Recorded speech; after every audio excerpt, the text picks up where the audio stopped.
Welcome to the Simpler Business Podcast, where we talk about ways to do what you love and serve your people in a way that brings you income and freedom. I'm your host, Marissa Roberts. Join me as I chat with my favorite entrepreneurs about how they simplify their biz so that you can simplify yours. I thought it might be nice just to have a cozy little catch up today. Just a nice little, here's what's been happening lately, give you a peek behind the scenes of what's going on at the Simpler Business Podcast and what's been happening in general at the moment.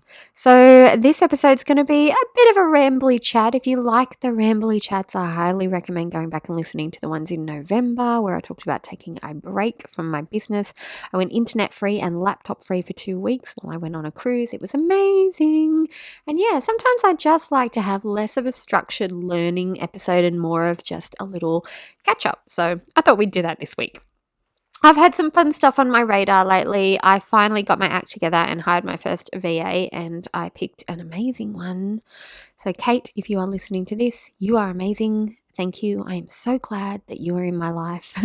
Kate is from Executive Edge. I will put a link in the show notes for her business. She is fantastic. She's taking care of my social media content repurposing, which is super ironic because I actually do repurposing for some private clients. But you know that thing where you do the work for everybody else and then you prioritize your own business last? I do that too. We are all guilty of it. How many mechanics drive a bomb? How many hairdressers don't do their hair until everybody else's hair is taken care of? And it's a little bit like that with my social media too. I have found a number of hacks over the years that have helped me be more consistent with my content creation. But honestly, I've also been giving people the advice to outsource it for years and years and years. But I've dragged my feet on that. And Kate is amazing. She just has this knack for picking up things and doing them and making them nice and simple and getting things done. And yes, I already am addicted to her and don't want to let her go. So that's been happening. So if you're seeing reels pop up on a more regular basis and posts on my Facebook and LinkedIn and Instagram, that is Kate. Feel free to say hello to her in any of the comments. So that's been happening. In other news, I had a photo shoot today. You might remember the episode right at the start of the podcast. I did an episode with Trish Evans on simplifying photo shoots or photography sessions. Trish is amazing. So I remember meeting Trish a few years ago. And she was shooting at a workshop. I was at a workshop at the Lawn Rose Farm, which is owned by my beautiful friend Denise Duffield Thomas. And Amanda O'Brien, the artist, was running a watercolour workshop. And I met Trish there. She was taking photos for the watercolour workshop. And incidentally, Denise and Amanda have done episodes on the podcast too. So I'll link them so you can have a listen to everybody's podcast episodes. They all have really good insights on simplifying something in their business. Anyway, so I met Trish at this workshop. She was taking photos and we got talking and she was telling me about how she does these photo shoots. And I was talking to her about the fact that I had never had professional photos done. This was back in, I think, 2019, maybe 2020. I can't remember. But it was a few years ago. And I was talking about how I'd love to have professional photos taken, but the concept of doing it was overwhelming to me.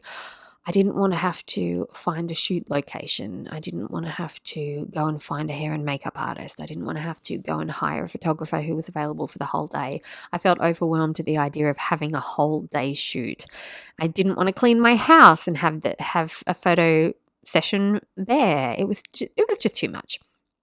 And Trish says to me something along the lines of, well, I do photo shoot sessions where I book a beautiful Airbnb and people come in for half hour or 1 hour slots and have a certain amount of images taken in their time frame and then they're done. So it's a walk in, a walk out. We have a hair and makeup artist on site. And if you want hair and makeup done, you can have that too. It was the simplest and easiest version of a photo shoot that I have ever encountered. And so I booked in straight away and I loved it. And since then we have now had 4 sessions together. And I could not be more in love with the process, the simplification of it and the results with my photos. So in the next couple of months, you'll see some new photos coming out, and they are all the magic of Trish. So thank you, Trish, for that. And I also got my hair and makeup done for this one. Kylie Edwards is amazing. She's a local hair and makeup artist we met today, and I looked so glam. I had to go to lunch after the photo shoot because I just could not go straight home afterwards. You know, when you look really nice and you think, I can't waste this hair, I can't waste this makeup. I should have come home and filmed some videos. That's what I should have done. But I was just in the mood to be a glam person for the day. So I went out to lunch with my lovely friend Susan, who I'm hoping to have on the podcast soon. She's a profit first specialist, and she helps entrepreneurs and business owners build positive and profitable cash flow for the business. So she's amazing. So I'll get her on the show soon. Anyway, we went out to a lovely lunch. We both looked amazing, very glam. It was a very, very lovely day today. And I think the feel-good factor of today is probably why I'm so keen to have a cozy chat with you for the podcast episode, because I just feel like when things feel good, that's when things flow. Do you ever feel like that? When you're working on something that you're naturally good at, something that you really enjoy, the work doesn't seem hard. The time flies. You have no problem focusing and getting things done because you are truly enjoying the process and you're not just slogging at it and ticking it off your list. So yeah, today was a really feel-good day. Was really a feel-good day. Anyway, it got me thinking about my calendar and how I schedule things and some of the boundaries that I've set up over the past few years to enable me to have the freedom to have fun days like today. So today for me wasn't about, okay, I've got to get a photo shoot done. That's going to be done in an hour, and then I've got to go and finish all the rest of my work. Today for me was more about, let's clear the day so that the photo shoot is the work part of the day and the rest of the day is enjoyable. We always have so many things on our to-do list, and I'm the same. There's always something else that can be done in my business, and there's always plenty of stuff for me to do for private clients or for course students. There's always something, and I think that we all have that in common, whether it be at work or in life, in running your household, in caring for your family and friends. There's always going to be something extra that you can do. You could work 24/7 and still think of something else that could be done. But what kind of life is that? What kind of business is that? There's no freedom. And I think without freedom, without downtime, without free space in our calendar, but also in our life and in our mind, we never have the opportunity to truly rest and recharge and get into that creative flow again. You know that feeling when you have a shower and you get all your best ideas and you think, I wish I had a notepad and pen in here. It's because when you're in the shower, you're really, really relaxed. Or that feeling where you're just about to fall asleep and you have a great idea for something. It's because you're really, really relaxed. And so a couple of years ago, I decided to add relaxation. This is going to sound really ironic. Schedule time for relaxation and downtime into my calendar. For that reason, I realized that when I took a proper break, when I had time to truly relax, a lot of my best ideas would come forward, and also creative solutions to problems would present themselves to me as if they came out of nowhere. But where they're actually coming from was me, from my knowledge, from my experience, from my skills. They were popping through with ease and flow because I was taking the time to rest and I wasn't in a constant state of work, anxiety, stress. And so one of the things I say to my private clients now is, do you control your calendar or does your calendar control you? Because most small business owners and entrepreneurs that I work with, they start their own business so they can have more freedom, right? And then they find themselves working more late nights than ever before. They're tapping away on their laptops at midnight while their family is asleep around them. They're working till early hours in the morning trying to solve a little tech problem instead of wanting to outsource it. They're just trying to wear all the hats and trying to do it all at the expense of their own well-being. And I can't blame them, because when you first start your business, I mean, I did it too, I think. Yeah, I did it too. I felt like I had to be the one to do everything because nobody was going to care about my business like me. Or I was the one that had to do everything because I didn't think I could afford to outsource. Or I was the one that did everything because I thought if I didn't do something, what if that was the one thing that was going to explode my business and I chose not to do it and then it just failed as a result? Fear of missing out, FOMO for that one. But if you don't set boundaries around your time as a business owner, you're always going to feel overworked, on call, and burnt out trying to get everything done and make everyone happy. So I decided to learn how to change my relationship with time. And I've decided I never wanted to feel busy or overworked again. Has it been perfect the last couple of years? No. Has it been easier as time went on? Yes. Does it continue to get easier, especially when I remind myself to build downtime into my calendar and a couple of the other hacks that I'm going to share with you in a second? Yes. It gets easier and easier and easier. So some simple tips that I'm going to share with you today that I think will help you if you're feeling a little bit overworked and overwhelmed. I have 5 things that I like to prioritize that I think we should all try and include if we want to have a bit more freedom in our lives. And yeah, I think I'm just going to list them for you. So grab a pen and paper if you're listening. The first one is to stop multitasking.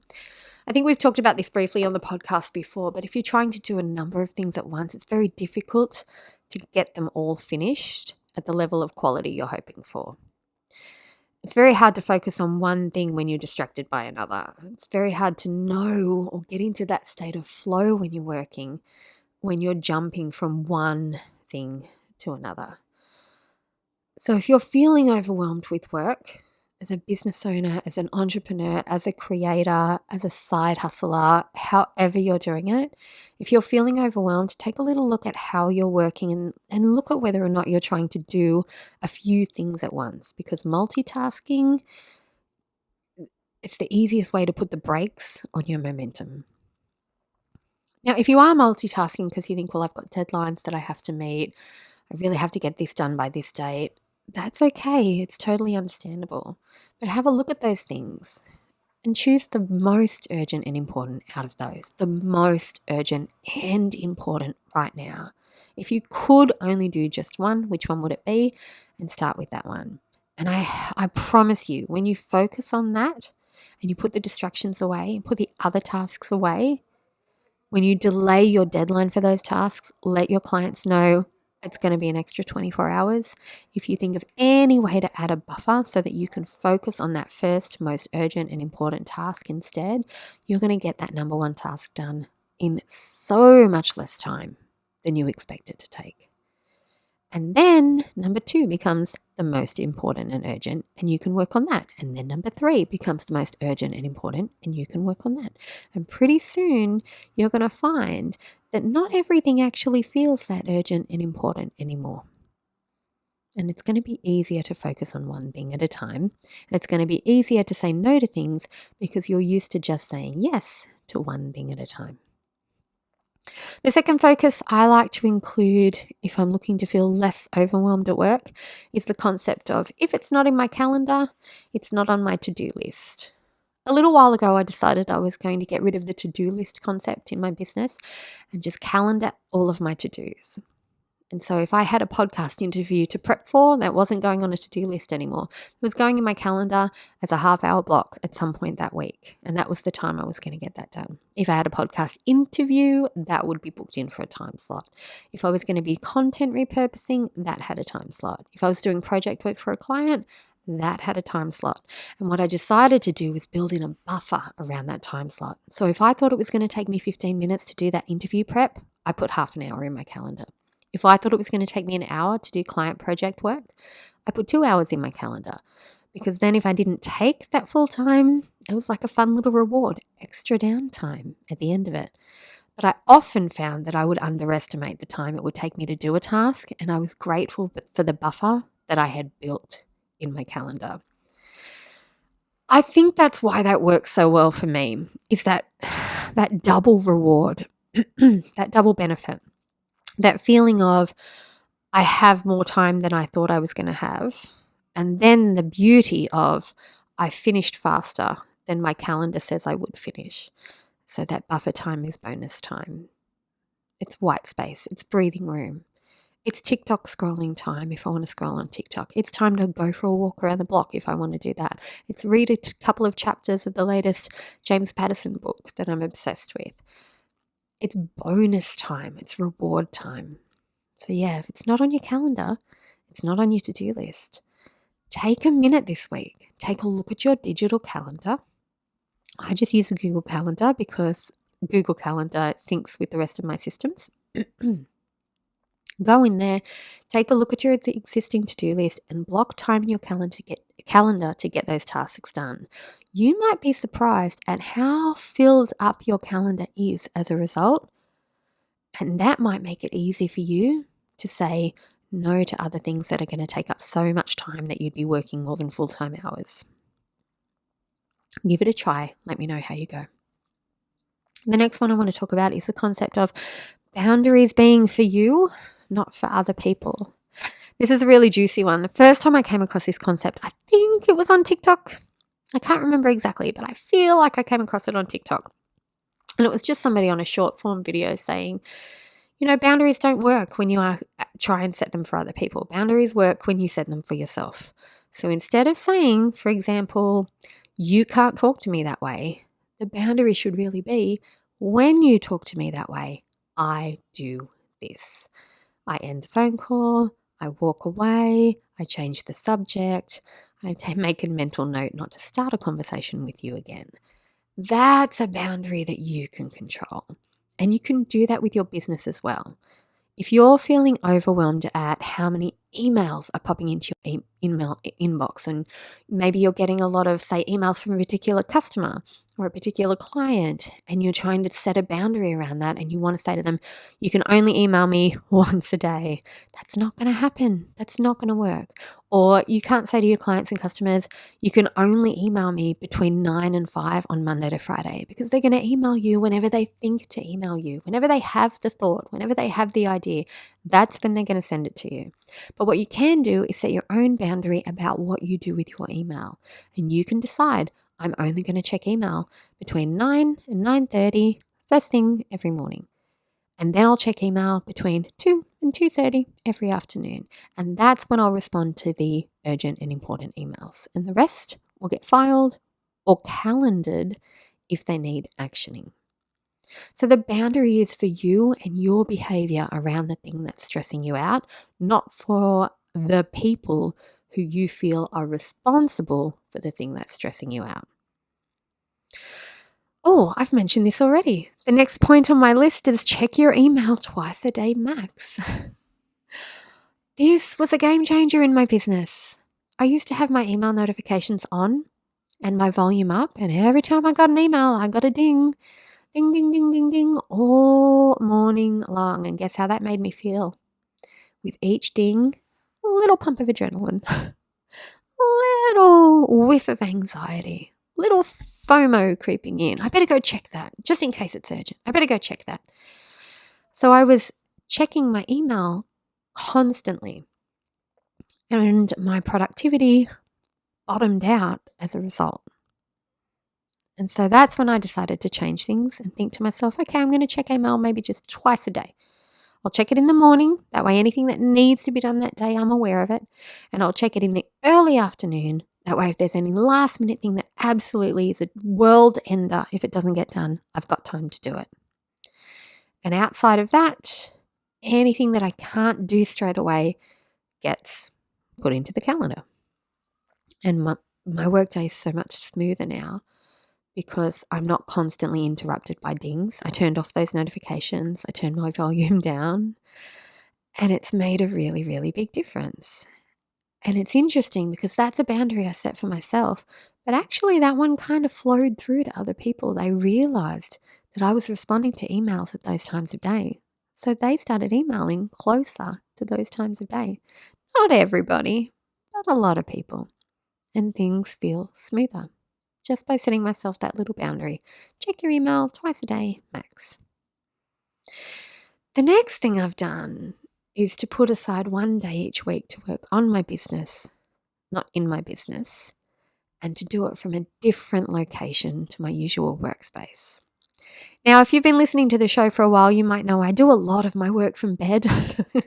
A lot of my work on my laptop from my bed because it's my coziest place in my home. I also do a lot of work from my dining room table, and if you've watched any of my podcast interviews, you'll see I have like a brown and green painting behind me. That's my dining room table. I do a lot of work from there, and I find those two places very productive. But when I'm working on things for my own business, and whether that might be product creation or planning or presentations for summits, that sort of thing, things that are going to grow my business for me, that's when I like to work in a different location, because for some reason that change in the environment kind of kicks into gear a bit more of my creative juices flowing, or whatever the saying is. So for me, that might be a beautiful co-working space. It might be outside in a park, and I just take my laptop with me and tap along on that. It might be the local library. Ours is actually very comfortable, has a lot of comfy chairs and a lot of space. It might be a cafe that I really enjoy working in. There's a number of different ideas on where you can work. It could be with a friend in a location that they're working at. We could co-work together. But changing the environment and going somewhere else, it's like that's a little mental shift that takes me out of service work, serving other people, and puts me into CEO mindset and working on my own business. So that different location and that dedicated time, one day each week, has made a really big difference. And I'm really happy with it. So those are my 5 simple tips on how to find a little more freedom and control my calendar instead of my calendar controlling me. And I hope that you found that a little bit helpful. I know it certainly made a big difference to me. I look back at how my businesses have changed over the years. And I don't know if you know my story, but I started my first business, Beautifully Organised, in 2011-ish. Could be 2012. And I burnt out fast. I burned out within a few months, because that business was where I would go in person, home to other mums' homes. I had toddlers at the time. I would go to other mums' homes and I would help them set up their home so it would run smoothly with young children at home. So here's how to set up your kitchen so that you can cook easily when it's witching hour and the kids are cranky and hungry. Here's how to set up your bathroom so that when it's bath time with the kids, you can grab what you need easily, use it, put it back away easily. Your bathroom still looks generally quite tidy, but you've been able to keep an eye on the kids the whole time and it's been smooth. That sort of thing. Actually, Beautifully Organised, now that I think about it, was my second business. I also had a costume hire shop in the late 90s or early 2000s, and I keep forgetting about that. But that's another story for another time. Anyway, I left my corporate career and I started Beautifully Organised because I wanted more freedom and more flexibility, and I wanted to be able to spend more time at home with my toddlers. And so, yeah, my business model was one-on-one. Go to other people's homes, help organise it, come home after that. So it was really, really ironic because I ended up working full-time hours away from the kids again anyway, which is what I left corporate for, more freedom. Nope, didn't get it. And after you spend hours setting up somebody else's home and organising it, you're physically tired. So I would come home, my house would be a mess. I'd be too tired to play with my own kids because I would be physically exhausted. So yeah, a couple of months into that, I burnt out. And then, was it mid-2012-ish? I'd have to have a look at the calendar, but there was a point a few months later where I decided to pivot and offer online courses and online consults. And I would share my organising tips and my lifestyle hacks that way. It would be on video, in a video course, or it would be, I think back then it was a phone call instead of a face-to-face video call. But it was from my own space, so I didn't have to go anywhere to do it. And yeah, when I decided to do that, everything changed. And now it's 2023 and I run 2 businesses. Beautifully Organised is still going. It's 90% on autopilot now because it's all passive products and affiliate offers. And then we have this little guy, the Simpler Business podcast, and the consulting that goes with it. And I have a limited number of private clients and a handful of passive courses and affiliate offers and hundreds of students in the passive courses now. And it's really taken off. And I only like to work a couple of hours each day. I like to go to the movies once a week in gold class while everybody else is at work and school. I like to have a lot of downtime to chill out at home with my family or read a book or watch TV shows, do puzzles. And I'm unapologetic about wanting and taking that time for myself. I think we should all have the opportunity to do something that we enjoy on our own terms. We should all have the flexibility to adjust our schedule to suit our lifestyle. And we can. We can do good and help people and make amazing money and have plenty of time for fun and rest. Once we take the time to get clear on exactly what balance means for us personally, once we take the time to define a simple business model for us that doesn't rely on us working and getting paid per hour in person, and once we take a little bit of time to discover what our time and energy drainers are personally and how we can clear those. And if you've been so busy working in your business that you haven't had time to think about those 3 things yet, or you're not sure how to do it, now is the perfect opportunity. I'm starting a little mini mind. It's like a mastermind, but it's mini. Just a little intimate group, a little mini mind called Ease and Flow. And it's now open for enrollment, and early bird spots are available, $200 off the regular price for the next few days. And we're going to cover in this mini mind how you can take control of your calendar, how you can manage your workload without feeling buried by it, and how you can set up your business and your life so that you have time for the fun stuff without sacrificing your income. If that sounds good to you, if that sounds like something that you are looking for right now and you'd like to know more, I'm going to leave a little link in the show notes to my Instagram. You can send me a DM and I'll give you all the details and the early bird link to register. We're aiming to start in less than 2 weeks, so let me know as soon as you hear this episode if it does sound like something that you want to do. And I'm very keen to hear what you would do with your extra time once you have a bit more flexibility, once you have more freedom as a business owner, once you are in control of your calendar instead of it controlling you. I am so excited to help you out with ideas and support and actions to get you there so that you have more time for the fun stuff and the rest and relaxing and the things that you really, really enjoy. So yeah, I hope you found this episode helpful.